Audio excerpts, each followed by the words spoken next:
അച്ചായോ BP ഇച്ചിരി കൂടുതലാണല്ലോ. Normal ആയിരുന്നില്ലേ? ഈ ഇടയ്ക്കല്ലേ നമ്മൾ ചെക്ക് ചെയ്തേ. എന്നാ പറ്റി? ടെൻഷൻ എന്തെങ്കിലും ഉണ്ടോ? ഇച്ചിരി ടെൻഷനുണ്ട് മോളെ. അതിപ്പോ എന്നാ പറ്റി അച്ചായോ? നമ്മുടെ ആൻസി മോളില്ലേ, മോളെ കണക്കൊരു ഡോക്ടർ ആക്കണോ എന്ന ആഗ്രഹം. കൊച്ചി ഒരു വർഷത്ത് റിപ്പീറ്റ് ചെയ്യുന്നു, പക്ഷെ പ്രതീക്ഷ എത്ര മാർക്ക് കിട്ടിയില്ല. ഇനി എന്നാ ചെയ്യുമെന്ന് അറിഞ്ഞൂടാ മോളെ. എബ്രോഡ് എഡ്യൂക്കേഷൻ നോക്കാൻ മേലായിരുന്നു. ഞാനും എബ്രോഡല്ലേ പഠിച്ചത്. അതിനൊക്കെ ഒരുപാട് ചിലവാകത്തില്ലേ മോളെ? അച്ഛൻ വാർത്തയൊന്നും കാണാറില്ല.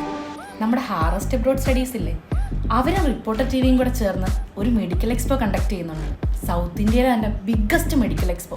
കൂടെ ഒരു സ്കോളർഷിപ്പ് ഫെസ്റ്റും കൂടെ ഉണ്ട്. അതായത് 27 പരം രാജ്യങ്ങൾ, 100ഓളം മെഡിക്കൽ യൂണിവേഴ്സിറ്റി സംയുക്തമായി നടത്തുന്ന സ്കോളർഷിപ്പ് ഫെസ്റ്റ്.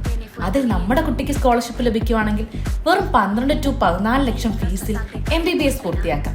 നാട്ടിലെ 4 ചെലവല്ലേ വരുന്നുള്ളൂ. പിന്നെ ഹാർവസ്റ്റ് എബ്രോഡ് സ്റ്റഡീസിനെ അറിയാമല്ലോ. ഇന്ന് കേരളത്തിൽ ഏറ്റവും കൂടുതൽ കുട്ടികൾ എബ്രോഡ് എഡ്യൂക്കേഷൻ ചൂസ് ചെയ്യുന്നത് ഹാർവസ്റ്റിനെയാണ്. അതുകൂടാതെ ഹാർവസ്റ്റിൻ്റെ ഒരു ഡോഗ് പാനൽ വിങ് ഉണ്ട്. ഒരു കൂട്ടം ഡോക്ടേഴ്സ്.